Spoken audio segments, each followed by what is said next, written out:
Okay, now So, all right, welcome back, ladies and gentlemen. We are in for another round of touchdown times. We have episode 10. Real excited for this week's episode. We got a great guest on air. Eli, Savvy Sav, how are we doing this week, man? doing great, man. Just another week going through it. Looking forward to these matchups coming up. Kind of had a bad week for week 6. A couple bad picks, a couple really bad losses for some good teams. But hey, man, overall it's football, and that's how the season goes. It's a long season, and yeah, man, just stoked to be here and talk more about it. Yeah, definitely. Can't wait. Awesome. So we're gonna get in. I'm gonna do the rundown real quick, and then I'll introduce our special guest for this week. We do have the interview with our special guest first and foremost. After that, we're gonna get straight into week 6 recap, where we recap week 6 and talk about those matchups.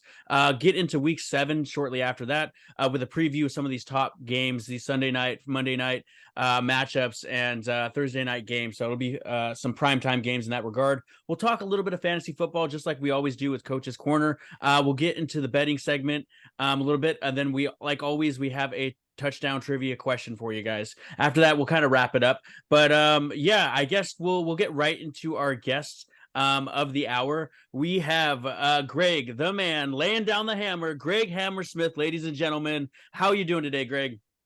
Great. Thank you for having me, gentlemen, and I'm happy to be here. And we're talking about my number one thing on the planet, which is football. So I'm all about it. There it is. There it Hell is. yeah. Yeah, man. Yeah, man. I mean, you have a couple season ticket. You're a couple season ticket holders for a couple different teams, right? Correct. So I have Raider. So if we need to do my background right now, real quick, where I'm at and how invested into football I am. I am Sure. a freshman offensive and defensive line coach at my local high school, Eldorado High School. I am a Rams season ticket holder in section 207, and I am a Raiders season ticket holder in section 325. And I absolutely love going to both. I attend mini games for each team each year. I do sell some because I like making money as well, but that's about it when it comes to my current investment in football. Nice, nice, man. That's great. And then, I guess first and foremost, just for the fans, who's your team, and So how did you become that? How did you become that team? How does that team become yours? You So know. I mean, obviously I'm a little different as I've gotten older. I'm 31 years old at this point. Growing up, I would say I believe I was 8 or 9 years old at the time, maybe even 10. But I believe Brett Favre's father passed away at '04, and they were playing the Raiders. And I would prefer we need like a Jamie right now for freaking on the Rogan right now to date check me or fact check me on '04, but I do believe it's '04. Raiders play Packers. Brett Favre's dad dies. He goes out the following day, throws 4 touchdowns in the first half. My dad is my best friend on planet Earth, and there's nothing I wouldn't do for him. And when I watched that display, man was crying. He cared so much about his dad. It really inspired me. I was like, that's exactly what I want to be. I want to embody all of those things because my dad's my best friend, and there's nothing I wouldn't do for him. So I was sold that moment on being a Green Bay Packers fan. I rooted for Green Bay. I've been to Lambeau Field 3 times. I've been in 2010, 2012, and 2013. I saw Brett Favre get his number retired on Thanksgiving. It was raining sideways. This I don't need fact check on. We lose to the Bears 13-6. Uh, it was an absolutely unbelievable evening. I do believe it was the last time that the 3 most legendary quarterbacks from Green Bay, Aaron Rodgers, Bart Starr, and Brett Favre, were all at Lambeau Field. Will be their last time there ever, as Bart Starr has passed on. And then as I got older, being a Southern California kid, the Rams, when they said we're gonna move home, my dad came in my room and said we're getting tickets, and I said, all right, I'm in, let's go. So obviously I've started to fall in love with them a little bit, having success, getting to go to an NFC championship game and watch them come back on the Niners, destroy them. Felt pretty amazing. As much as flack as the Niner faithful love to give out, it was beautiful to watch them lose. So other than that, it's really where I started, and now I'm divested. It's multiple teams versus one team, but there Yeah. was a true love. I mean, I was so diehard Green Bay. My room from the age of 7 or 8 to 17 was great painted Green Bay green and yellow. There it is. Nice. Nice. And then I do remember, I think I saw probably on social media or something, that you actually bought a small piece of was it the Packers or one of the teams, right? Where you're Correct. actually So I am part a owner. I am a shareholder for Green Bay. I do possess the shares. I can actually fire it up and show you guys. But it's just one of those things that, again, I was fortunate enough. This was actually a gift from my father. He was like, "Hey, Greg, I got you something," and he calls me into the room, and I go, "What do you mean?" And he goes, "You own a part of the Packers, so here's my ownership There it of is. the Green That's Bay Wow. Packers." Yeah, that's sick. That's That's so sick. awesome. This is That the is so letter cool. on the back of them certifying and thanking me for purchasing ownership. That's You just get awesome. like a packet every so often with a bunch of questions and things like that. It's a good little time. Yeah. That's awesome, man. I mean, I don't think I know anyone else that has part ownership in a team except for you. Yeah. So No, that's thank really you so awesome. much, Andrew. It's just a really cool thing that, again, I was blessed enough to have done for me, thanks to my father. Yeah, definitely. Speaking of the Packers and that being your team there, and I know you have multiple teams, but we're just gonna go for the Packers on this one. I mean, how are you liking them this season? What do you think about playoff chances for them? How is Green Bay, rest of the schedule look? What are your thoughts on Green Bay this year? Jordan Love taking the helm here. So I'm a realist. I love Jordan Love, and I think he's going to be a successful quarterback in the long term. I don't know how great he'll be this year. Aaron Rodgers was one game under 500 his rookie year as a starter. I'm going to Hmm. consider his fourth year as when he became the starter his rookie year. He was one game under 500. I believe that same deal could happen this year. We could go one game above 500. We could be one game under 500. But I believe ultimately we're a really good football team that's really young and will hit a groove and will be good here for the next foreseeable future. That's what I believe they're built for. I think if we have a mediocre year, one game above 500 this year, that sets us up to have a really good year because the NFL is favorable to schedule wise to teams that do that go that route. Yeah. Yeah. That makes sense. Yeah. Okay. Yeah, no, that's great. I mean, there's a ton of history there and there's a lot of legends in Green Bay's past. So yeah, like you said, man, we'll see where the season takes Green Bay. But we're gonna get straight into the matchups of the week and recap week 6 and kind of go from there. So first and foremost for our recap, we have the Seahawks. They're 3-2. They fall short to the 3-3 Bengals, 17-13. The Bengals take it. Savvy Sav, we'll start off with you. Did you catch this game? If so, what were some of your thoughts on this game right here?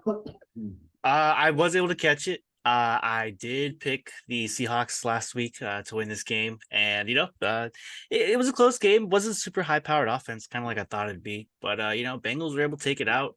I think Joey B had a somewhat solid game. 185 yards, 2 TDs, and an interception. Jamar Chase also 6 receptions, 80 yards. Nothing crazy for that, but still an overall decent game. But Geno Smith also with 2 interceptions on the day. That was pretty rough for him. I thought he would maybe have a good comeback week after his bye, but yeah, man, overall, just not the funnest game to watch. But yeah, give it to the Bengals. They're making their slow comeback, so we'll see how they do.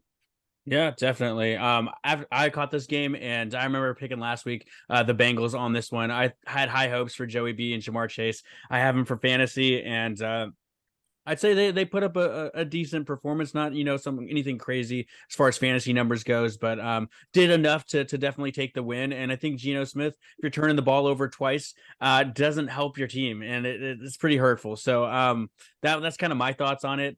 Tyler Lockett looks like he's doing pretty good. 6 receptions, 94 yards on that. And Kenneth Walker, 19 carries, 62 yards, 1 TD. That's kind of what I saw out there. Overall, I'm happy for the Bengals. They needed this win to get back on track, and they got it. And I think this is a learning lesson for Geno, right? 2 interceptions, you can't do that and win a game. Greg, did you have any thoughts on this game here? Did you happen to catch this game here? Yeah, 100% watched it.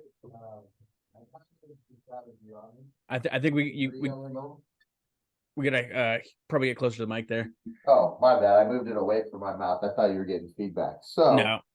what I was saying was, I actually disagree with you on this one. I do believe that you could throw 2 interceptions and win this game. I do believe this was a winnable game for Seattle. I think they came up 1 or 2 plays short. And I'm actually a big fan of Seattle this year. I think Seattle has potential to be potent, not win a Super Bowl, but make it to a second round of the playoffs potentially and be a good football team. And it's purely due to how loaded they are on offense. I think they're going to be able to score on anybody. I think this may have been a bad week coming off of a bye where there wasn't a lot of mojo in there. And the Bengals are in desperation mode. So obviously this was much more important for them to win than it was for Seattle. And I think that was kind of the perfect storm outcome that we saw on the field. Yeah, definitely. I'd agree with you. They do have a high-powered offense.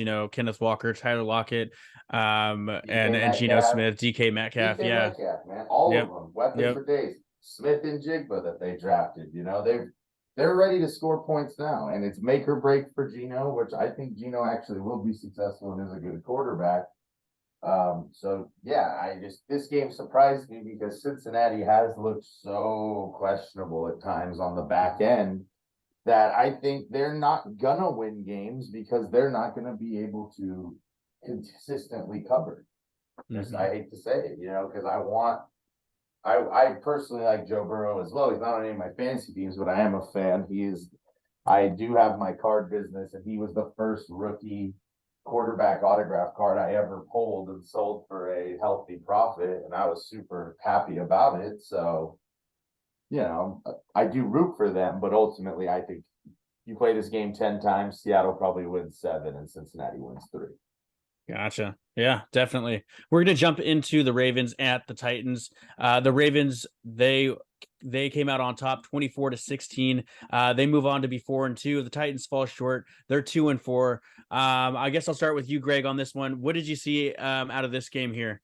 So I only caught the tail end of it, obviously being a London game.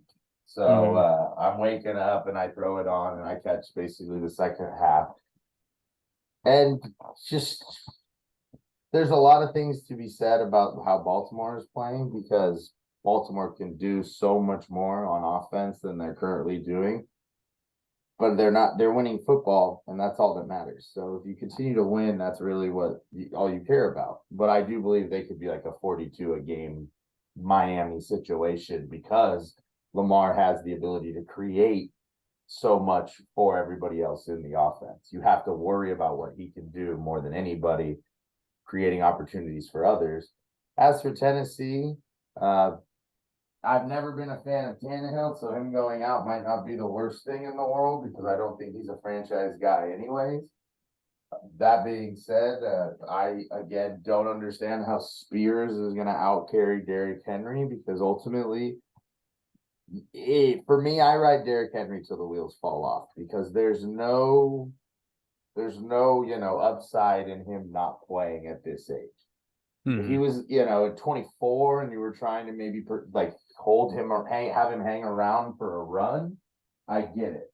But he's at the age now where if you're gonna make a run, it's gonna be on his back. So yeah, I think they should just ride him personally. But again, I'm not the GM of their team, and I don't track. Out of all the teams in the NFL, I'd say I track them the least. Gotcha. Savvy Sav, thoughts on the Ravens beating the Titans this week? I have to agree on that. I think the Ravens, they just get it done when they need to. It's not pretty. But the Titans with Tannehill going down, I think it's going to be an interesting season the rest of the way for them. They're not a playoff team. I think they might have to go into rebuild mode, but I think you should write out Derrick Henry, but man, having Spears come in and move around, it's definitely going to be a topic later when it comes to tradeaways and trade fours. But yeah, man, that Tennessee team, I don't know if I really want to touch them when it comes to fantasy or anything anymore. But Ravens got it done. Yeah. I mean, my thoughts on this one, Lamar Jackson, he can just make it happen, right? Through the air or, on the ground. Went for 21 completions, 233 yards, 1 touchdown. On the ground, 13 carries, 62 yards. Looks like he was outperforming Gus Edwards on the ground. That read option definitely helps, make him a versatile player. Mark Andrews went 4 receptions for 69 yards, and overall, I just think with Ryan Tannehill going out, they just came out on top and really went across the pond and got the W. So yeah, that was a great game, early game, but it was a good game. Something that I definitely tuned into, woke up a little bit earlier for. We're gonna move into the Cowboys at the Chargers. The Cowboys, they move on to 4-2, just getting it done with a field goal. They had 20 points, and the Chargers fall short with 17 and 2-3. Rough start for the Chargers this season. I'll start with you this time, Savvy Sav. What did you see here in the Cowboys and the Chargers game? Well, we talked about it last week, but Dallas, they had their comeback game, get right game. Dak looked pretty solid out there. I think he had a good outing, and even for fantasy as well. CeeDee Lamb was on top, kind of being the man he should be out there. On the Chargers side, man, that ending for them, that really sucks that they had that interception. I thought they'd be able to drive it down and maybe make it a game again, but yeah, man, it's just, that's the way the cards go sometimes. Eckler had his game back, and he got stifled. That was just a really tough run defense to go up against. But Keenan Allen also looking good. I think him and CeeDee Lamb, I had both of them on a fantasy team, and I was just hoping for both of them to score. So I think they both went off and had pretty decent games. But yeah, close one. I think a good Monday night game. I was happy to watch it, and yeah, man, props to the Cowboys. They had their comeback game. There it is. Greg, thoughts on this one? Did you happen to catch this one? Of course, when there's only one game on, you gotta watch. The coaching job in San Diego is just tough to watch. They just make bad decision on bad decision constantly.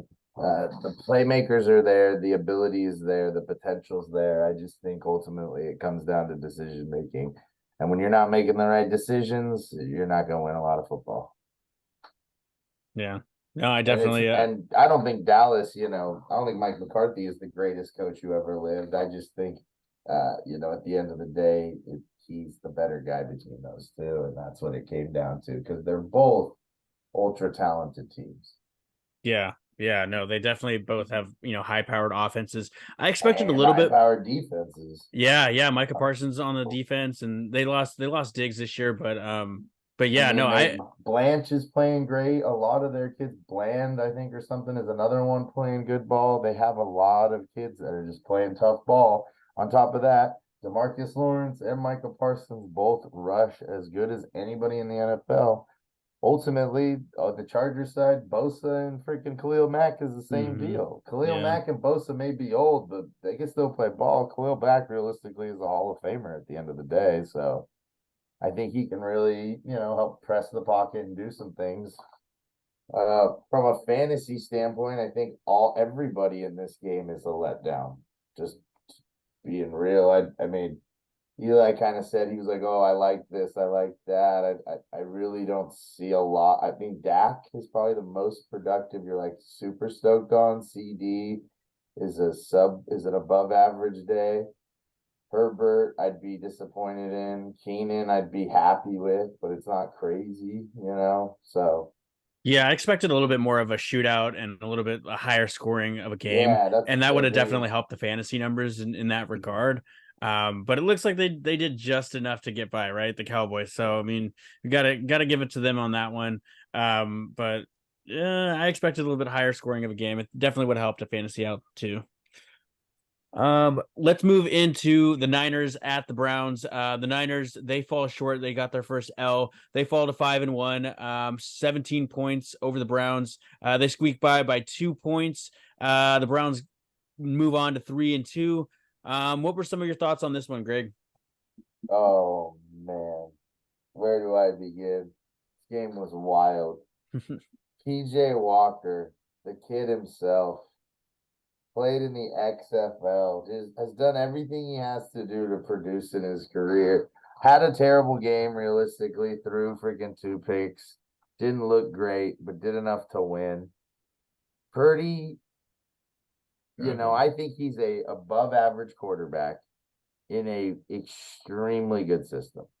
So obviously he feasts off the system. But when McCaffrey breaks down, Trent Williams breaks down, Debo breaks down and the Ferrari becomes like a Honda Civic, Purdy doesn't look like Tom Brady anymore. All right. Mhm. It's just going to be reality.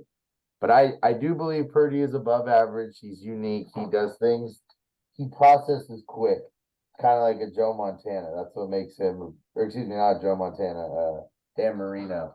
He has a quick release and a quick process. He doesn't have the strongest arm, and he doesn't have the zip of any of those guys. He's more of like a Montana when it comes to arm strength, but decision making is usually second to none. And he's got usually the guy catching the ball is better than the guy guarding them. Yeah, definitely. Thoughts on this one, Savvy Sav? Did you catch this one? Yeah, I was able to catch it. Yeah, man, I agree. I agree totally with that point. Brock Purdy is above average. And when I think his weapons go down, the flaws start to show, especially against one of the number one, defenses in the league with Cleveland. Yeah. And it's pretty crazy to me. They were able to do this without Deshaun Watson too. So yeah, props to PJ for Walker. being able to go out there and do Yeah. that, man. So Yeah. I mean, not much more to say. Just a Myles crazy Garrett, loss. though, too. Got to give him a shout out too. This is Yeah. just an insane anomaly game. But my goodness, what a time to have it happen. Yeah, man. And man, kind of wish you would bet the money line or something on this, but who would have Oh, saw this coming? 100%. I would have never believed it. Man. Parlay Yeah. this with the Jets, and then you don't tell got me. something going. Yeah, exactly. You don't tell me freaking Saturday afternoon. Hey, Cleveland's gonna beat the Niners. Money lineup. I'm telling you, you're a psychopath. Yeah, no, I definitely agree. Brock Purdy didn't play his best game. It's probably because, not every piece of the system was there. 12 completions, 125 yards, 1 TD, 1 interception. Brandon Ayuk, he's put up some decent numbers, 4 receptions, 76 yards. Amari Cooper really showed out, 4 receptions, 108 yards. And then Kareem Hunt had a touchdown, nice touchdown run there. Interesting kind of concept of what they're doing with Jerome Ford and Kareem Hunt. I got to ask you, Greg, do you think Kareem Hunt takes the starting spot in the future for Cleveland this season?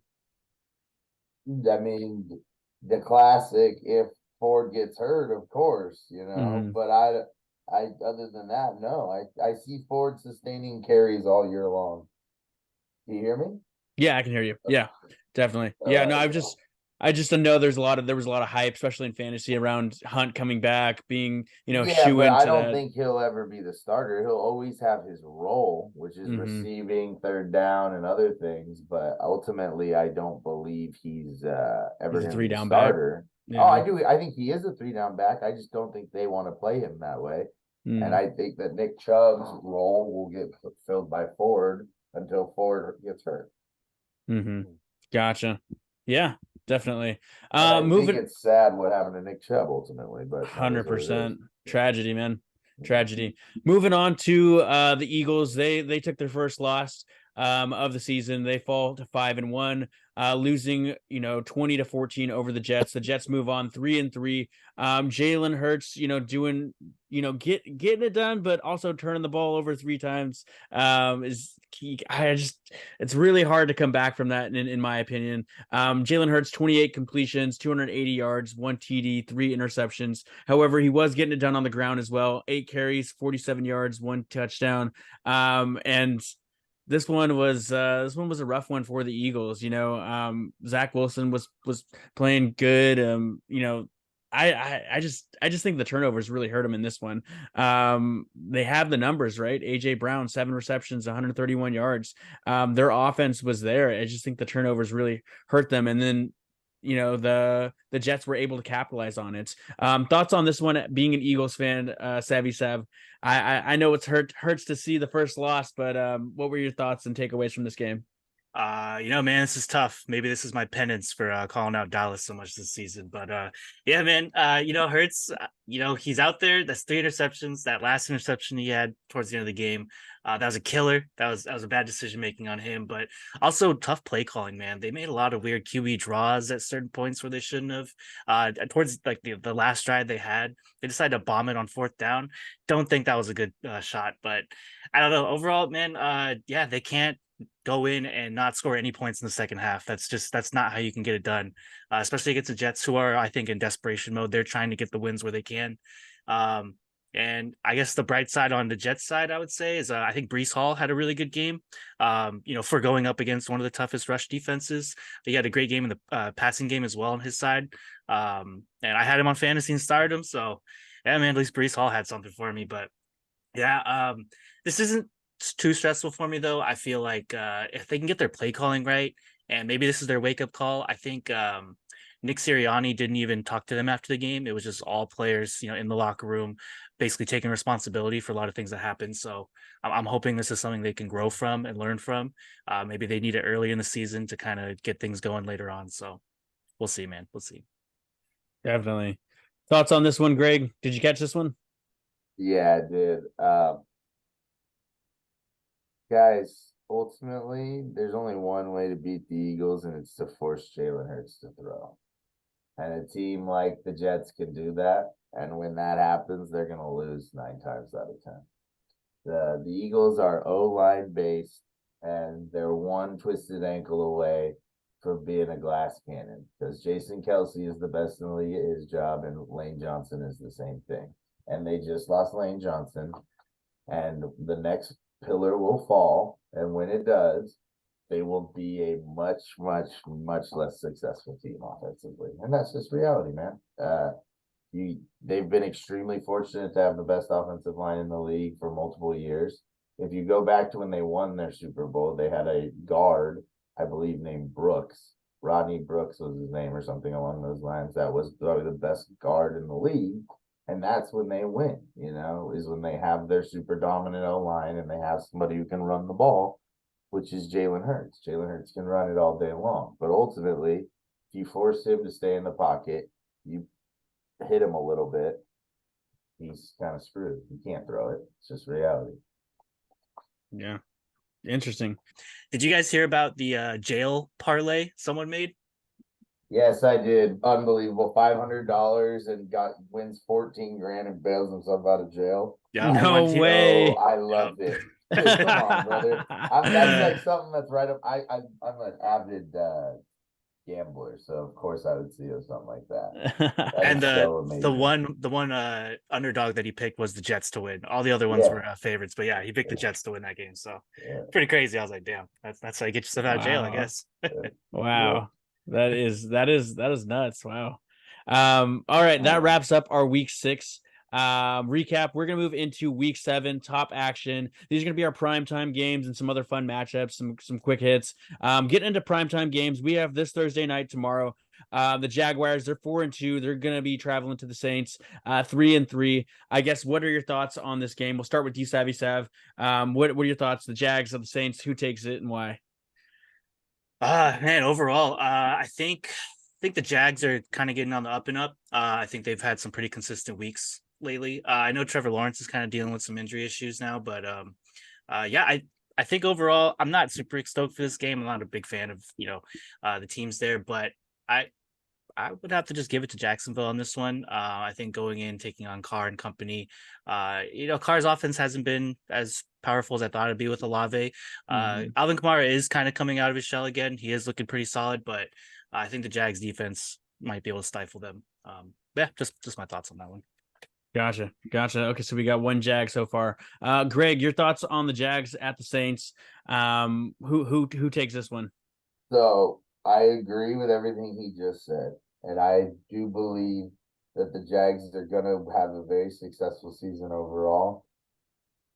But Thursday night football is wacky, and it's always about who comes in the healthiest and all these other factors that play into it. And the home team has a massive advantage in Thursday night football. So I think that the Saints win this game, just being honest. They're a veteran team. They are kind of loaded on offense as well. I think Carr is kind of hitting stride. I think Jacksonville 100% has the defense to hang with them. So I don't doubt that Jacksonville could win, but I just see a wacky Thursday night game where New Orleans wins. Interesting. That's just how Thursday night football is. If this was a Sunday night or a Monday night game, I'd probably be more towards Jacksonville. But wacky Thursday night road game. They just flew back from London, right? So they just went from London straight to New Orleans. They haven't been home in like it's like they're freaking out at sea. They haven't been home in weeks. Yeah, no, those factors definitely play into play a factor in this week's game for them. Yeah, just Yeah, I plan to bet on it, and I'm probably gonna take the Saints. I think yeah. that's a reality. But and that's not the hate on what you said. I just think what you said is like the more going thought process. No, that makes sense. Yeah, Yeah. you're right. With Thursday night football, you think like such quick turnaround time, so it definitely makes a lot of sense.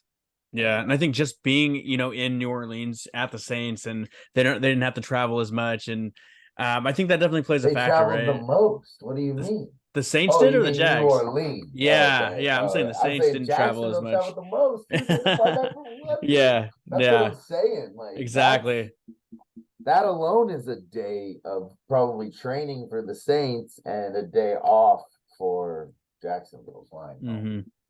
Yeah, I would go with the Saints on this one as well, strictly because of the traveling and the factors that go into it. I think the Jags overall, I think they're going to have a better record. I think they're going to make it farther. But I think for this week, Thursday night game in New Orleans, I'm going to have to take the Saints in this one. Check it out on Amazon Prime if you are tuning into that game there. We're going to move on to Sunday night matchups.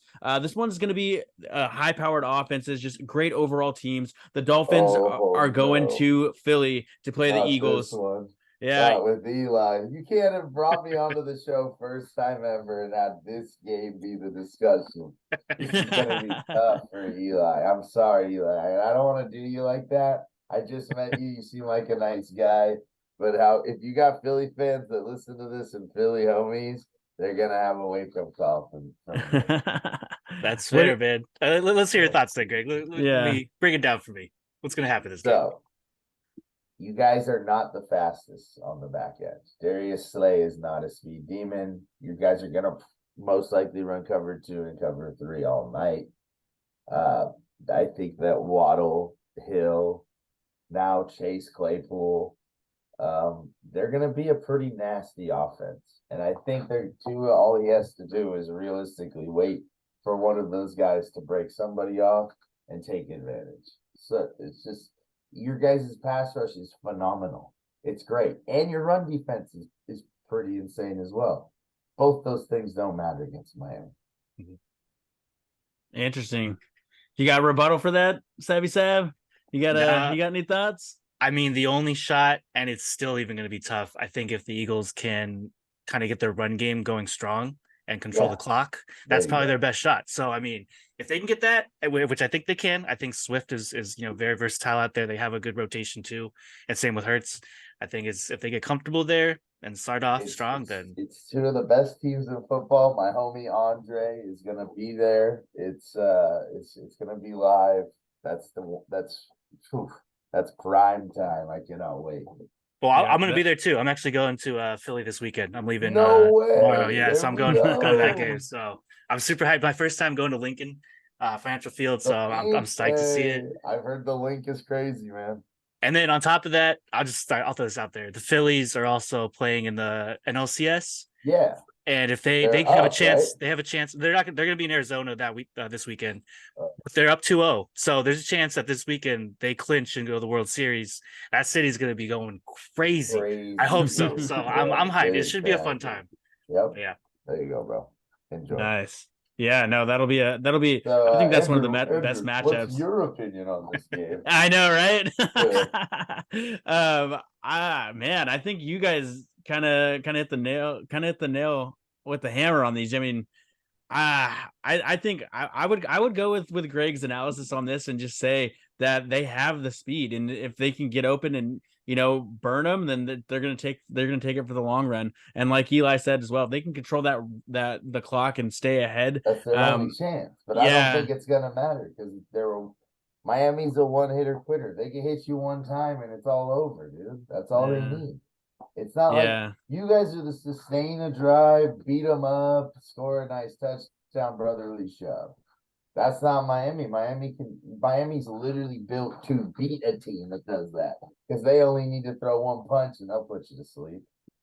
Yeah, I will see, Yeah. man. We shall see. It's definitely No, one of agreed, the but biggest it's matchups this doable. week for It's sure. doable by Philly though as well. They're both 5-1 for a reason. Mhm. It's Yeah. not like Philly's a slouch.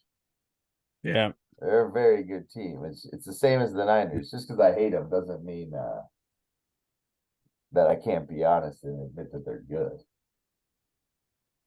Yeah. Now that'll be definitely the one of the highlights of this week for me as far as the games goes. Tune into Peacock to catch that. It's The gonna be Sunday on night game. Peacock. That's wild. Yeah. And then we're gonna move into Monday night. Monday night's not the greatest matchup, but if you're a Niner fan, you're hoping for a bounce back week from them. The 49ers are traveling to Minnesota to play the Vikings. Vikings are 2-4. Niners are 5-1. What are your guys' thoughts on this one? We'll start with Greg first. What are your thoughts on the Niners and the Vikings game? The Niners are very banged up, so it's winnable by the Vikings. Now, does that happen? I do not know. The Niners again are so good at football and so well coached that they could easily win this game. So if I'm a gambling man, which I am, I'm not touching this game with a 10-foot pole because I have no clue who ultimately wins it.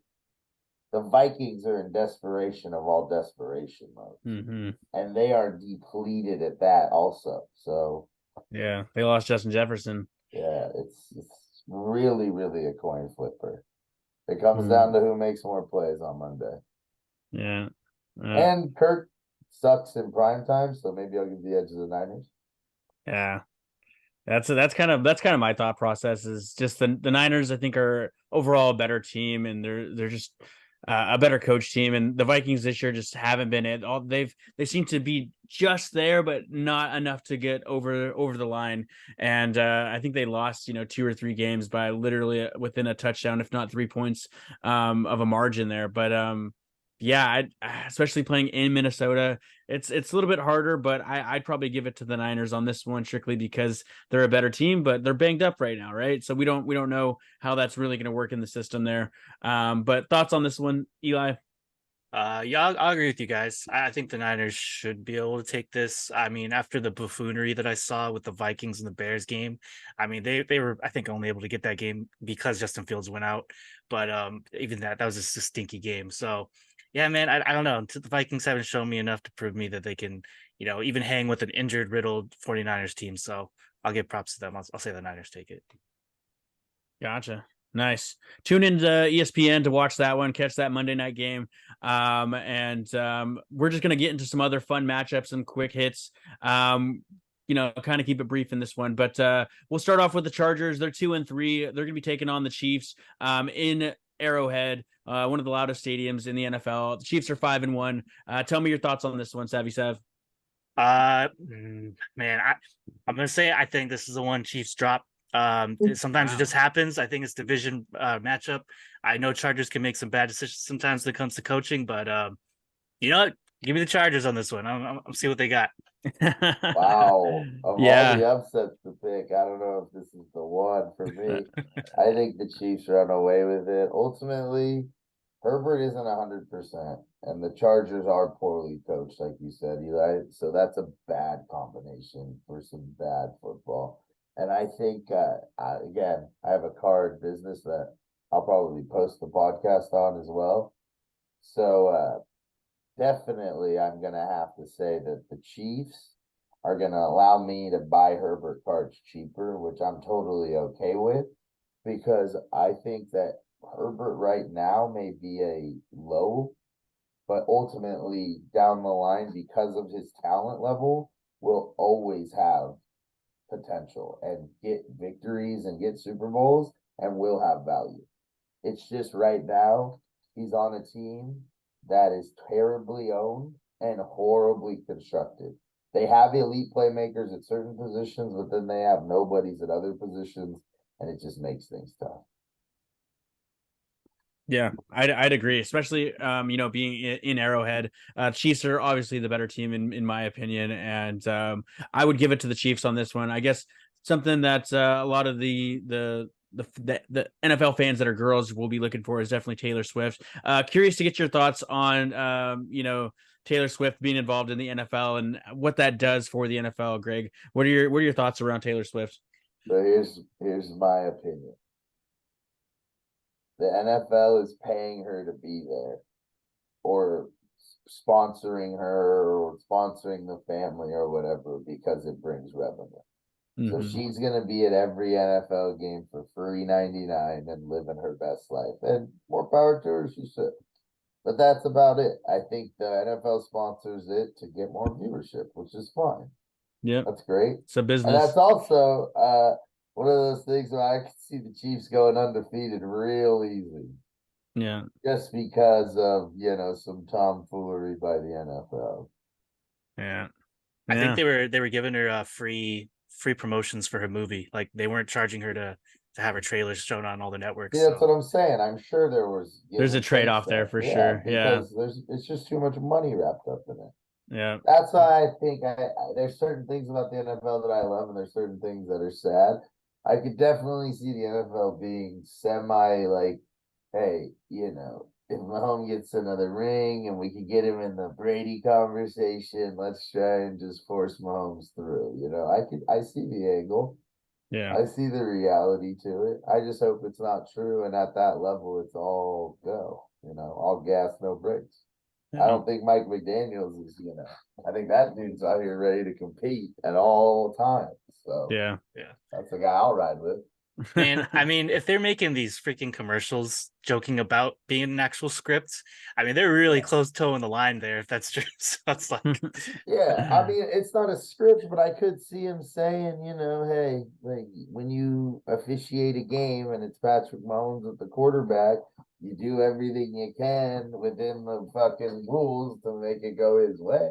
yeah, that's That's true. not fucking undoable. That's very, very normal. Like I think, at the end of the day, it's for our entertainment, and there's nothing more entertaining than guys fighting it out for all-time records. Yeah, that's Yeah. true. That's how legends are made. We're gonna move Andrew, into Andrew, you get that? Hold up, real quick. You get that cup at the stadium or what? I I see you, did. I dog. I see did. you. I know I'm that going back well. there this weekend, my guy. What? Are I'm you really catching. from Pittsburgh? Yes, sir. Oh You already my, know. I might be going. I'll let you Let know me what the know. deal is. Yeah, man. Love it. that, that might be a good resale opportunity. These tickets are pretty pricey compared to other Rams tickets right now, but Yeah, I I know. had to do it. We have them listed for sale, but if they don't sell, that means I'm there. There it is, man. Kind of hoping they don't sell so we can kick it, Yeah, but we'll see. exactly, exactly. We're gonna move on to the I'd be going early. I would be tailgating Oh, at this game. 100%. Yeah, 100%. I'm already going early. I'll yeah. probably go half in between halftime of the 10 o'clock games. I'll probably be there just to be in the environment and that Yeah, atmosphere. and here's the thing: they have inside the stadium when it opens. They have a giant on the left hand side.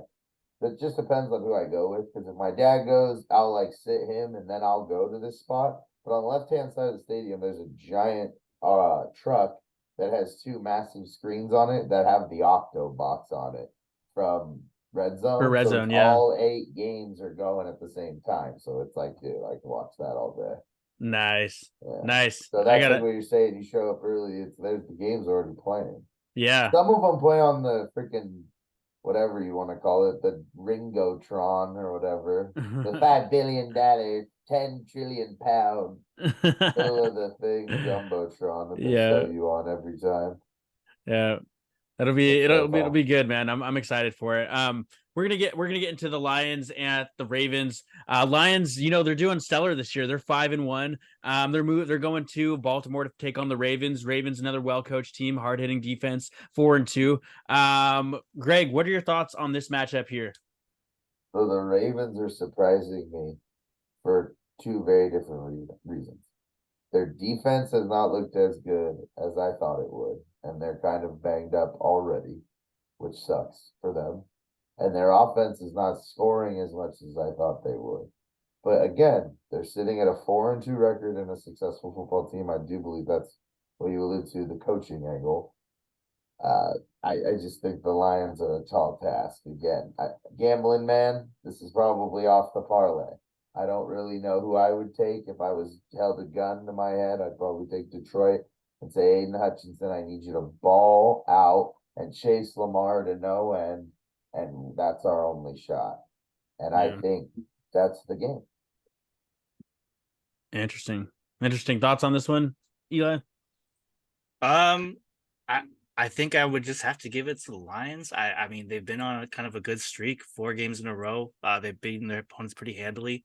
I think their offense is still clicking really well. Jared Goff, surprisingly, he's been Oh, doing pretty decent in fantasy as well. So I'm pretty happy with that, at least compared to what you get before. And yeah, I think Ravens, they get the job done when they can, but they've also had a couple tough losses before too. I mean, the Pittsburgh game, they fell apart. They lost in OT to Indianapolis last month, so just a couple rough ones. But I give it to the Lions. They have the edge on this one for me. real Yeah, quick, shout out Laporta Fantasy. That's my tight end in Thanks. both Yep. my leagues. Love that dude. My buddy Yeah. Corey put me on him in the preseason. He goes, dude, this Laporta kid trust. And I've been absolutely so happy ever since. He was a good sleeper. So when you pick up Shout right at the end out of the that draft, Laporta. Yeah. Love him. Started him every week. Go-to guy. Definitely a come up in fantasy. One thing that I think is going to be a factor in this game here is the running back situation for the Lions, right? David Montgomery's out. Jahmyr Gibbs, he's questionable this week. I think that leaves Reynolds with some snap share, if not a majority of the snap share there. I want to see how that plays out as he gets closer to Sunday. I have Gibbs. I was high on Gibbs this season, and he just hasn't produced as much as I'd like him to. But this might be a breakout game for him if he can get healthy in time. But we'll see what happens. I would probably give it to the Lions on this one just because of the fact that they have Laporta, they have Amon St. Brown, and the passing attack with Jared Goff has just been stellar all season. And the Ravens, I think they have a pretty decent defense, but I think their strong point in that defense is stopping the run. And I don't think it's going to be a run game for this game here with the Lions. I think it's going to be a deep pass game, and I'm hoping to see a little bit more out of Amon St. Brown as well. I have him in a fantasy league, but we'll see what happens. I hope Lamar can make it happen, but it just seems like the Lions might take this one, but it is in Baltimore, so it is a coin flip. But I'd give it to the Lions on this one. All right, we're going to move into the Packers and the Broncos. Not the best records here. The Packers, they're 2-3, and they're going to be traveling to Denver to take on the Broncos, which are 1-5. It's not a game I'm particularly looking forward to, but I guess what are your thoughts on this one, being a Packers fan, Greg? I was at Raiders in Green Bay. It was a hard-fought game. Both teams made mistakes, and both teams also made plays. But the Raiders were just very locked in. The home field advantage really was, I believe, the difference maker. Green Bay's not a bad team. Offensively, they're very well put together. They're just extremely young and new. Other than Aaron Jones, he's pretty much the elder statesman, and I don't even believe he's 30 yet, or if he is, he's 3-0. But it's just the way it is right now. And I think the Green Bay ultimately, like I stated earlier, we want just if we can go above 500 this year and then move into next year really successful and win the division again and reclaim our throne, we're fine. But ultimately, I think we're not going to beat Detroit this year. I think we can beat everybody else in our division, but Detroit's going to have more wins than us, and they're going to be a more successful team than us. Just the way it looks realistically. I hate it, but it is what it is at the moment. Yeah. Thoughts on this one, Eli? Yeah, man. I mean, what do you want me to say about the Broncos, though, real quick, Eli? Not to cut you off, but That just real Probably quick, not. it's like, hold on. Just to say, it's like the Broncos are 1-5, arguably the worst team in the league, so there's nothing even to be said. Now, all you, Eli. I think the Panthers might have something to say about being the worst Exactly. team in the There league. you go. That's an argument we can have right there. Solid. I'll give it to Packers on this one, though. I think they should be able to take this one. Yeah, I'd agree. Packers take this one. Even in Denver, I still think the Packers, they can put it together and have some good drives and come out on top. I'm gonna move into the Steelers at the Rams, a game I'm stoked for. I'm gonna be going to this game, and I'm real excited to see the Steelers play. And it's local here for me. I'm 10 minutes away from SoFi. Steelers are 3-2. They're gonna be playing in Los Angeles, and the Rams are 3-3. I think it's a good matchup. I really do. I think it's overall a great matchup. I'm just stoked to be in the environment, stoked to go to the game and see the players live, and I'm just super stoked about it. I'm hoping that the Steelers take it. I'm really hoping. They've definitely had some troubles with Najee in the backfield. Jalen Warren picking it up, but we have Deontay Johnson back. I don't know if he's going to play just yet, but even if he doesn't, George Pickens is a great asset at wide receiver, and Pat Fryermuth's going to be back. So I'm hoping the Steelers can come out on top. The Rams, they're looking a little banged up with Kyron Williams being out. Looks like I think Zach, I don't even remember his last name. Zach Evans is going to be probably backing him up, and it's a hard matchup. Zach Evans is starting. Rivers is the backup. He's out 4 to 5 weeks. Yeah. I was saying Kyron Williams is out, and and so is his backup Rivers 4 to 5 weeks. Williams is only a potentially 1 week injury, maybe 2, and now they're starting a kid named Zach Evans. Yeah. Gotcha. But then again, the Rams have a high-powered, wide receiver core with Puka Nuka and Cooper Kupp's back now. So if it's a shootout, I'm a little bit worried on that end just because of secondary. Joey Porter's there, but Mika Fitzpatrick's there. But it's going to depend on how it really plays with the defense there. So I'm excited just to go to this game. I'm going to give it to the Steelers because I'm a Steelers fan and I'm going to be there. So I'm going to give it there, but I'm going to let Savvy Sav speak on this a little bit. What are your thoughts on the Steelers and the Rams here? Man, I think you guys are going to have to try to stifle their offense. I know if they can't get their ground game going, their passing game is still very, very potent. And it's going to be up to your guys' defense to really slow the game down.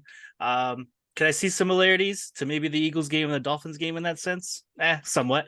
I think if you guys are able to slow them down and if your offense can pick it up, you have a good shot. Hopefully Deontay Johnson's back and that'll definitely help you guys out in the passing game as well. But I think it's going to be a hard-fought game.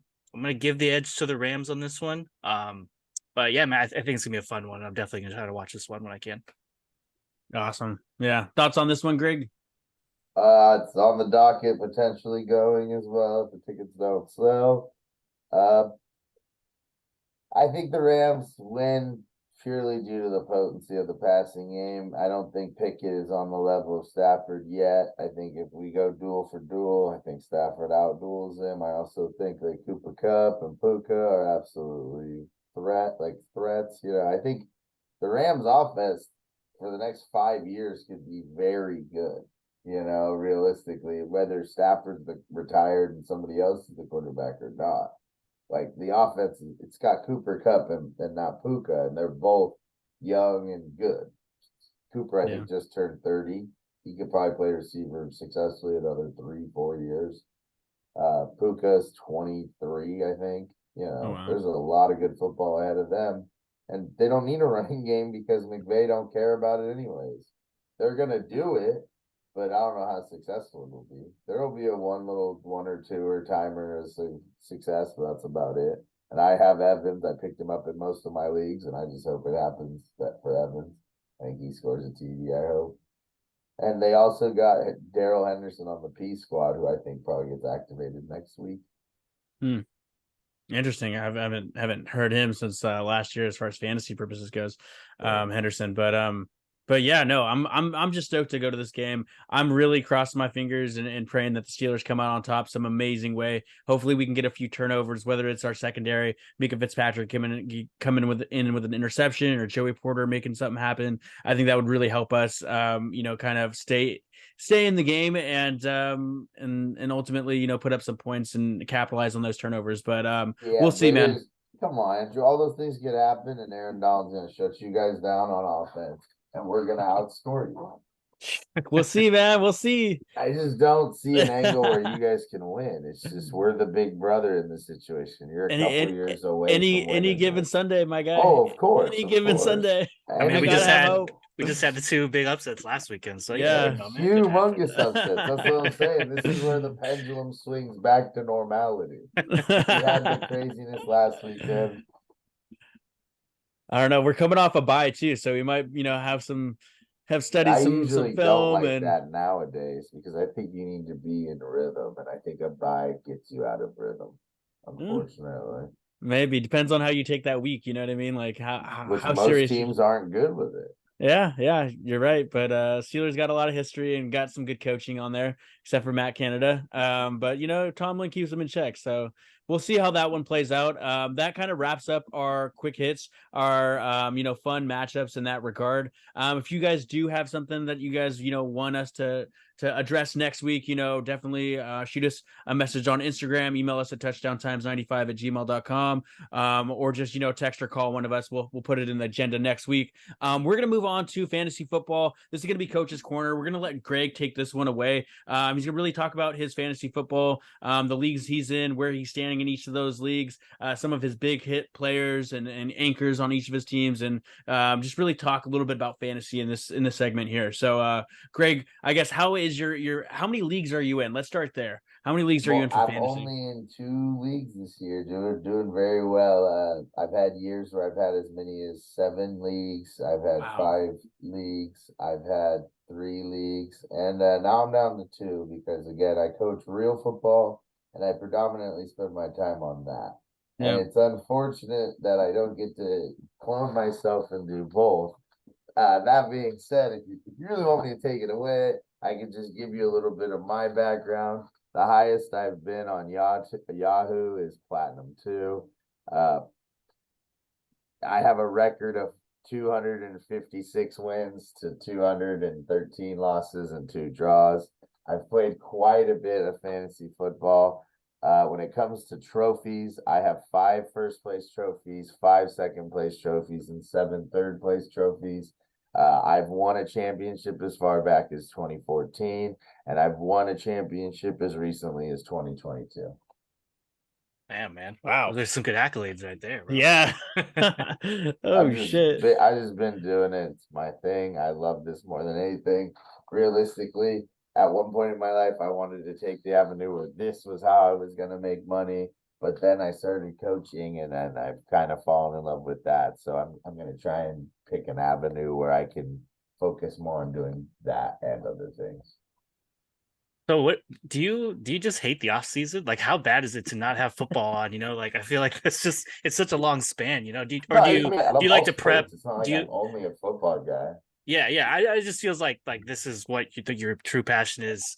Do you like to just Yeah. focus on other sports in the off season, or do you do a lot of research and kind of get yourself prepped for the upcoming season a lot, or work on So like coaching plays or I have my own business called Hammersmith Collectibles. Hmm. And I like buy, sell, trade collectibles, cards, and things like that of all sports and all things. So like Pokemon as well.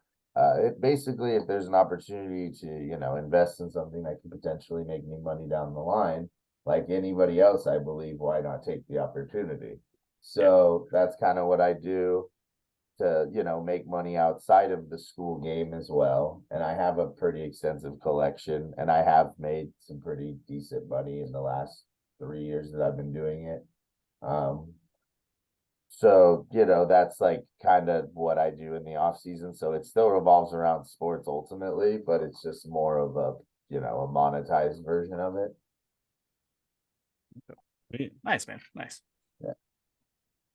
Nice. Well, anything else you want to add to the fantasy talk this Yeah, where sure, you're at? absolutely. So the last thing I would do, because you asked me about who are my like dudes. So I can even go back to the 2014 team, where it was like my team.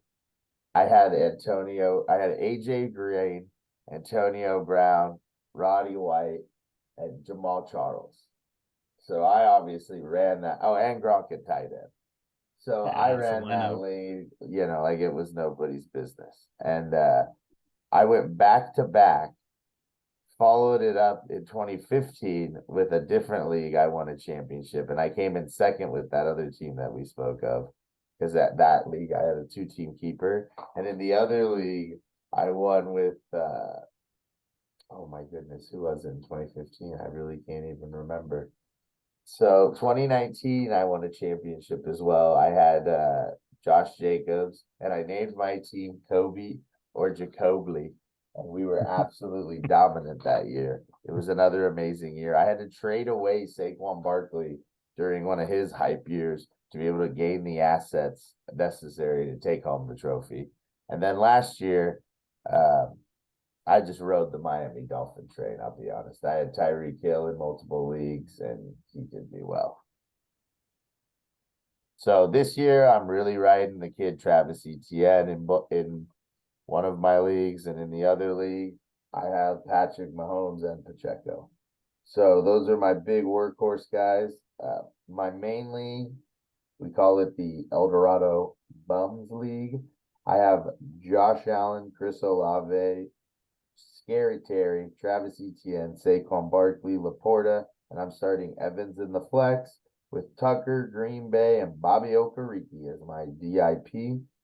I feel confident. I think I'm going to pull out a win going against a pretty decent team with Tua and Tyreek Hill on it, and Stephon Diggs, and Josh Jacobs, and Ford, and Waller, and Kirk. This could be an absolute shootout of a game. Who knows? But I think I'm going to come out on top. My other matchup is going to be my team name in the Bush League. It's Palos Grato. For those people at home who want to know about Palos Grato, you're going to need a toothbrush. That being said, I have Patrick Mahomes, DK Metcalf, Scary Terry once again. He's my double guy. I love him in all forms. I just think that if Sam Howell's going to throw it up to somebody, why wouldn't it be Scary Terry? Josh Jacobs, Alvin Kamara, Evan Ingram, Isaiah Pacheco, and Laporta on the bench purely because he had an injury scare last week. I have Young Ho Koo because if I'm not going to have Green Bay's kicker or Justin Tucker, I'm going to be having a zinner for the boys, and Young Ho Koo's going to be out here, you know. So that being said, I have Kansas City on defense. Nice. Yeah, definitely seems like you got some good squads put together in that regard, and sounds like it'll be some good matchups this week. Definitely got to let us know how that turns out next week. But yeah, that's definitely a great squad that you guys got put together there. Anything else that you wanna note on your fantasy teams, or actually, what are your records looking like this year? I mean, for both your leagues there. So I am 3-3 with Palos Grato, and I am 4-2 in the El Dorado Bums League. And realistically, my team just really wasn't hitting early on. You know, Josh Allen didn't play great games. You know, it was tough. Yeah. Well, I mean, you're definitely, 500 or above in both your leagues. So that's always something positive to look into, because there's some people that once they fall below that 500 mark, they just start giving up or they just start not playing. But it really depends on who you have in the league and some of the connections that you have. But it sounds like you got a good group of guys for both your leagues, and you're doing well over 500 in each of them. So curious to see how the season turns out later on down the road, but I'm sure we'll connect then and kind of compare and contrast our leagues and kind of where we're at. But man, you definitely have some accolades in your past as far as fantasy football, and have been playing the game for as long as you have. That's awesome to hear, man. Thank you very much. It's just, again, when you're passionate about something, it's like it's all fun. Yeah, exactly. Eli, do you want to get into waiver wire notable additions, or should we just skip that for now? I know most of us have already hit the waiver wires already. So you think we need to get into that? Maybe for some of these listeners that missed it. Did you pick up anybody? Like I thought this week, I didn't see a lot of people drop a lot of fab on anybody. I mean, if you have some holes, you can get there, but I didn't see anybody noteworthy that you need to go all in on like some weeks. But so I don't know. Did you have any thoughts on it? CMC potentially being injured, for a week or two. Eli Mitchell, Mason, could maybe fill in there. Michael Mayers, tight end for the Raiders, might be another good one. Nothing too crazy Zach Evans is really the streaming guy for this week for the Rams that you could probably plug and play, but he's really the only one, and even at that, it's not a long-term solution in my head here. So really depends on your needs, but I would say Zach Evans is probably the biggest one for me, or Elijah Mitchell or Mason. Anything else that you have on the radar, Greg, that you would pick up? Same situations, really. I mean, Eli Mitchell, I think, should get more snaps than Mason, but they're gonna go Mason, and if that's what they like, that's what they like. There's not a lot, convincing I can do. It's just realistically it's a tough situation for the wire. It depends on who you got out there. If there's somebody of note, yeah, you go get them. But no, I don't see a lot of hype other than Zach Evans, and he fills maybe a flex role like he does for me. And I think he's going to be serviceable, but I don't see anything phenomenal. Yeah, I'd agree. We'll move into some of the biggest injuries here. Savvy Sav, why don't you take it away with some of the biggest injuries? Yeah, man. So from what we had last week, Justin Fields ended up leaving the game, dislocated thumb. He may be out for a week or two. So I mean that Bears team is already struggling. It's going to be just another tough time for them. Hopefully they'll be able to keep maybe the pass game going for DJ Moore and company there. So I don't know how you're doing with fantasy there, but I just tread carefully. McCaffrey going out. Sadly, that guy's number 2, number 1 pick. So with JJ out and McCaffrey out, it's rough for the people who had top picks in fantasy drafts. So hopefully these guys got you to a good record and you could hold out. You have some good bench depth and keep going from there. David Montgomery coming out with a rib issue, already having Gibbs out too. That's going to be kind of tough for that running game on the Lions. I know a couple people had multiple of these guys on their team, so definitely some rough losses. Kyron Williams as well, coming out. I mean, he's been having really, really great games lately, and with that ankle injury, being out for a couple of weeks, it's going to be pretty tough. And lastly, Deebo Samuel, the shoulder injury. That the injury bug's starting to hit the Niners, and that guy's being picked up second and third round by a lot of people in drafts too. So hopefully you have enough depth to cover for these guys out. But yeah, man, it's looking rough for running backs, especially this week. Gotcha. Anything else that you want to add there, and the injuries that you saw from this past week, Greg? I mean, like we said, the injury bug's hitting the Niners the hardest, which is huge. Let's see how they respond ultimately. Are they going to be that team that we think they are or not? Yeah. Definitely keep in mind some of these injuries, and maybe look into some backups if you have these guys in fantasy. Just keep them on your radar, you know what I mean, and watch them as the weeks progress, and hopefully they get better. But after that, we'll get into the best and the worst performances of week 6. I'm gonna let Eli take it away with top performances. Who are some of the guys that maybe made your week this week for fantasy, Eli? Just looking across the board, what we had, you got the Dolphins team, man. You got Raheem Mostert, 34.2 points, and Tyreek Hill at 28. Man, Tyreek's just a cheat code. I feel like you pick him up. Me and Andrew were talking about him earlier. That's just a guy you should try to get in every draft when you can. Just a speedster out there putting up points for you. Amon-Ra St. Brown, I think he's finally getting back to where he was earlier in the season. I know he was kind of struggling with some injuries, but at 30.4 points. Hopefully that passing game will open up too, maybe with losing the running game a bit. They may have to rely more on the passing. Cooper Kupp, full season form, man, 27.8 points, just looking like a boss out there and commanding all the target share. And then Adam Thielen. Hey man, who would have saw that? Adam Thielen having just a great year so far with fantasy. I mean, Grandpa's still got a little bit of gas left. Exactly, man. Exactly. He's all reliable. It's just one of those things. It's like Jordy Nelson when he went to the Raiders and still had that one baller game.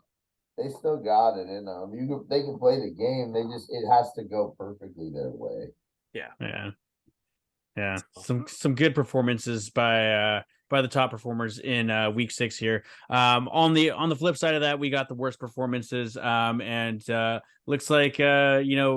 looks like the Niners didn't have the best week. Brock Purdy, 7.7 points. George Kittle, 1.1. At least it wasn't a 0. No shotguns in that regard. But a hard week for the 49ers in that regard. Dameon Pierce, 3.4. Seems like Devin Singletary's taking a little bit more snap share, and he's they're transitioning to that dual threat backfield. Devontae Adams wasn't his best week. I think he came out questionable this week and got 4.9 points. So not the best performances by some of these guys that we thought were going to put up bigger numbers. But overall, hopefully they bounce back next week. Any thoughts on these performances, Greg here? Yeah, I mean, realistically, disappointed in Puka on his big drop. There were some things and guys that I thought could do more last week, but didn't live up to the hype. It is what it is. It's a tough game to stay consistent. Jamar Chase has been tough to watch basically all year, other than his one blow up game. I want more consistency maybe out of those top end guys. I took Chase 2 in one of my leagues. He's on the bench in Palos Grato.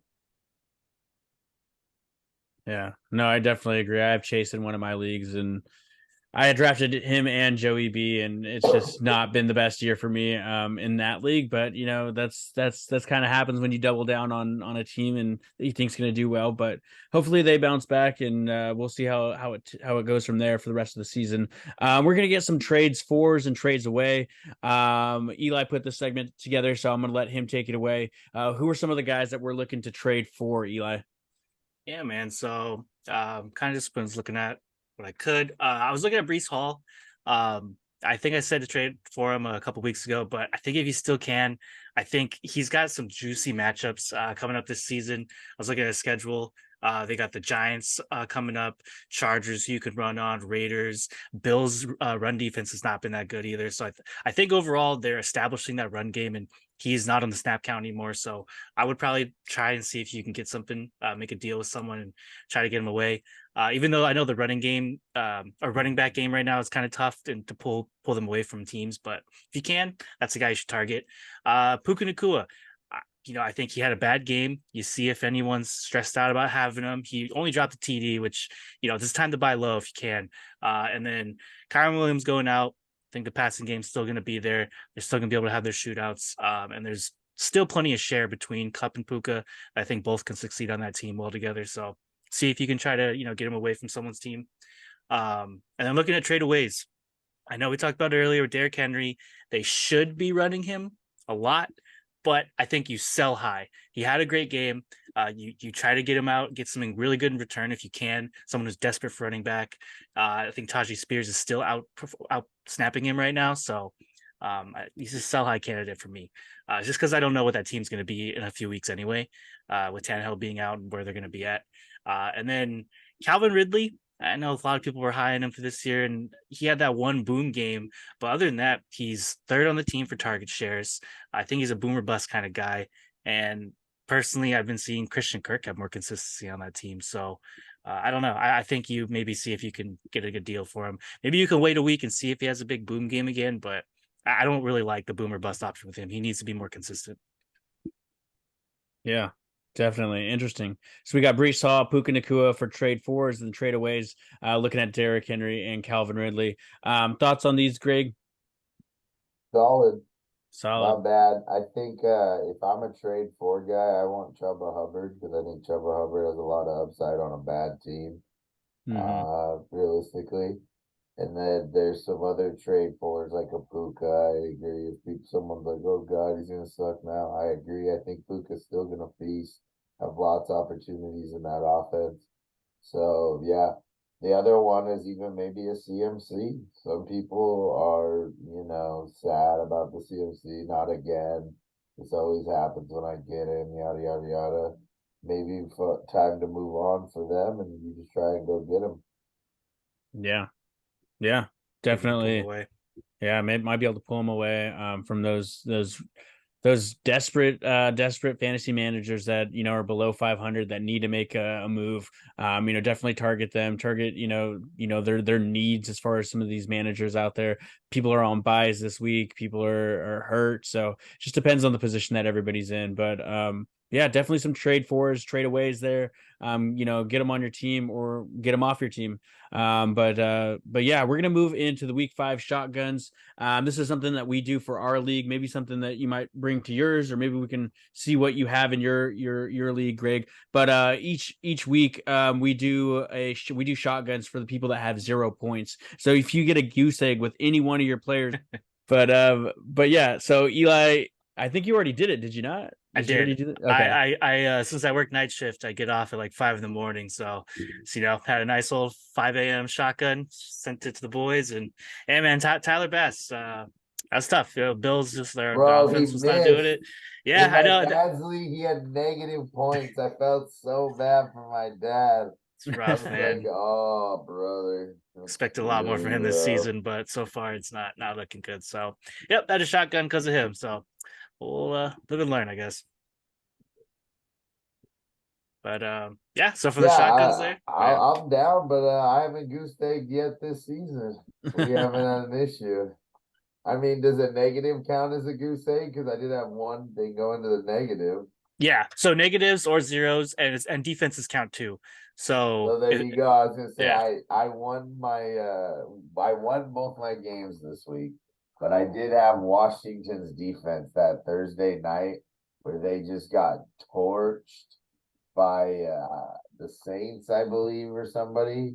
And I did not even know I had them in. I was just so busy with other things in my life that I didn't even look at it. And I had put them in the week before to like have a good matchup, and they still played crappy that week and got me like 2 points. Then I forgot they played on Thursday night and played horrible, and I got owned. So yeah. then, yeah, I mean, I'll shotgun a beer. Hell yeah, man. Hell yeah. All right, so I'll move into our close to our last segment. We'll do the betting segment, odds and ends. So for last week, some of my upsets I like to look at Seattle and Bucks. They both ended up falling short. I thought Seattle had a chance towards the end of the game, but couldn't get it done. And the Bucks, that offense was just nowhere to be found. They were not looking good, and that was tough. That's tough to watch, but you live and learn. You move on from that. Can't win them all. So yeah. So I look at some upsets this week. Made one on the fly. I like Minnesota plus 6.5. You maybe can buy up to 7 if you want. But going against the injury riddled Niners, you don't know how they're going to respond. I think Niners should still win it, but I think Minnesota can keep it close. I don't know if it's going to be a blowout like some people would expect it to if they were a fully healthy 49ers team. And being at home for Minnesota, I think it could be a close one. So I kind of like the point spread on that. And then going to the Chargers, I know you guys agree that you think the Chiefs should be able to take them out handily, but I think Chargers lose close games. And I think it's a divisional matchup. I think they will be in it towards the end, maybe lose by a field goal. So I kind of like Chargers plus 5.5. You can maybe wait and see if that line moves at all, but I think it's a decent line so far. So those are the two I'm kind of interested in. Do you guys have any thoughts on some upsets this week, or agree or disagree? Andrew, any thoughts on that one? Those sound solid. I mean, I think the Chiefs definitely tend to play a close game in a lot of their games, and the only thing with that one though is that they're going into Arrowhead, and I do think the Chiefs are going to take it. But I think it might be a close game. Maybe it turns out 3 points within 3 points, or within a field goal. So we'll see. But yeah, I mean the Niners are they have people injured that's they're questionable going into this game, so we'll see how it plays out. But I agree with both of those. As far as upsets, definitely possible. What do you think, Greg? As a gambler, there's a few games this week that I like. There is Indy over Cleveland. There is LA over Pittsburgh. And I definitely think Minnesota on the spread. And yeah, those are my picks for the week. Okay. Nice. Okay. All right. Well, then we'll have some interesting talk right now with Survivor picks. So for our podcast, we've been in a Survivor, pick league on one of these websites that we use. So far, we have survived. This past week, we picked the Rams to beat the Cardinals, and they ended up winning 26-9. So far this season, we picked the Falcons, the Bills, Seahawks, Eagles, Lions, and Rams. So we can't choose those teams anymore. But I think some pretty solid teams and some middling teams that you don't want to choose too often. So luckily we've been skating by. Green Bay is your pick, boys. That's the easy layup of the week, because you don't know if they're gonna win any other week. Yeah, this is their week for it's the lock. You know what I mean? It's like whoever plays. Some of these teams, especially when you're in a Survivor pool, at least my philosophy is sometimes you have to pick certain teams because they're the lock. you know. Mhm. And again, it's like in this situation, Green Bay is playing probably again, if it's not Carolina, it's probably the second worst team in the league in Denver, and that's their for sure win. Denver finds a way to win, I'd be shocked. Not saying it's undoable, just saying it. I would be surprised. Okay. So yeah, so that's one of my options. I think the Packers do have a pretty good shot that they should be a 500 team. I think this will get them back to 500. So anyone playing the Broncos, the Panthers, I usually like. So you said you had the upset with the Colts over Cleveland. I mean, if Deshaun Watson's back, and I Anthony wouldn't Richardson take is, it. you would take it. I don't think Deshaun is back though. All I'm the not. reports I'm not I've been sure yet. reading is gonna miss another week. Okay. And that So gives us PJ Walker part 2, where he's no longer playing, his heart out and getting super lucky. It's a more realistic version of him. okay, that makes sense. So I was gonna say, bless you. I was gonna say I was gonna wait and I'm see. dying over here. I'm sorry, boy. You're good. I was gonna say I was gonna wait and see if Deshaun Watson is available or not. But I mean, if he's not, then I probably wouldn't take the Browns on that one. It's too close of a call, and yeah, you don't know where that game's gonna go.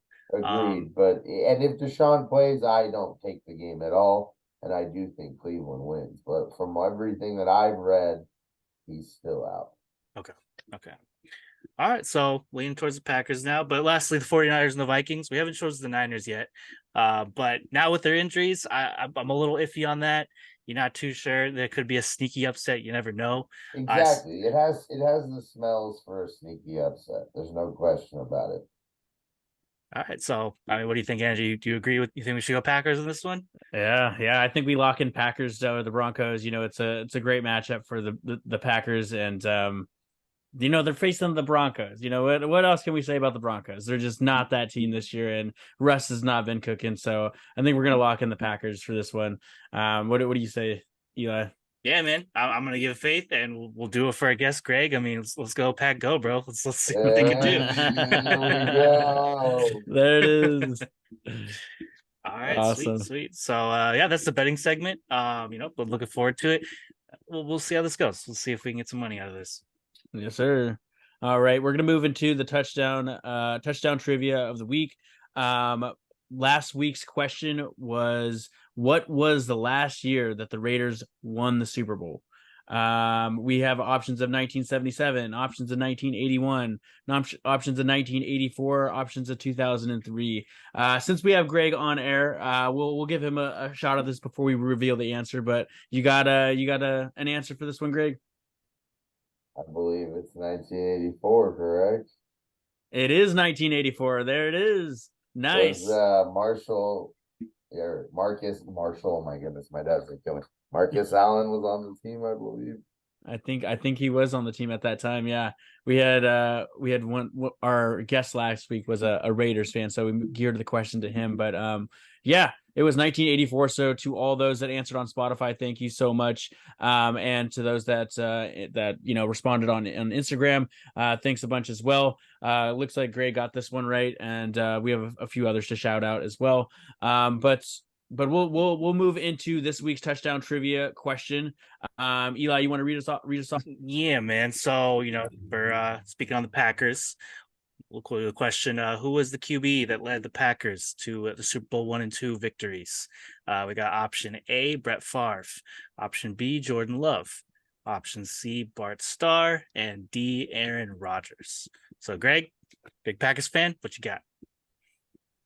I mean, I know the answer. If you guys want me to give it to the fans, I will. I said his name at the beginning of the podcast when I was in. We'll leave him with that. We'll leave him with that hint there, Greg. Don't give it away. We want people to answer. So we'll leave him with that little hint from our guest here, and we'll catch you guys next week to reveal the answer. But yeah. Anything else you want to add before we wrap up, Eli? I guess I just want to say we apologize for getting our podcast out a little late last week or over the weekend. We'll definitely work on trying to get it out at least before either Thursday or Friday, at least before I leave to Philly, hopefully, so that that'll be all taken care of. But yeah, once again, we'll make sure we get it back on schedule. It's just kind of a tough week with some people busy here and there. So yeah, we'll get it to you guys on time. Definitely. Yep. And I will apologize for that as well. I got some editing work I need to do on that end. And yeah, I was busy with some things. So I do apologize. But it'll definitely be dropping tomorrow. So definitely tune in. Thursday mornings is ultimately what we have scheduled to drop. And that way it gives you a good outlook for Thursday night game as well as going into the weekend there. Other than that, I think mostly I just want to thank Greg for coming on and kicking it with us for an hour and letting us know a little bit more about his background and just being a huge football fan and his fantasy and everything that comes with it. So thanks for coming on air and hanging out with us, Greg. Really appreciate the time.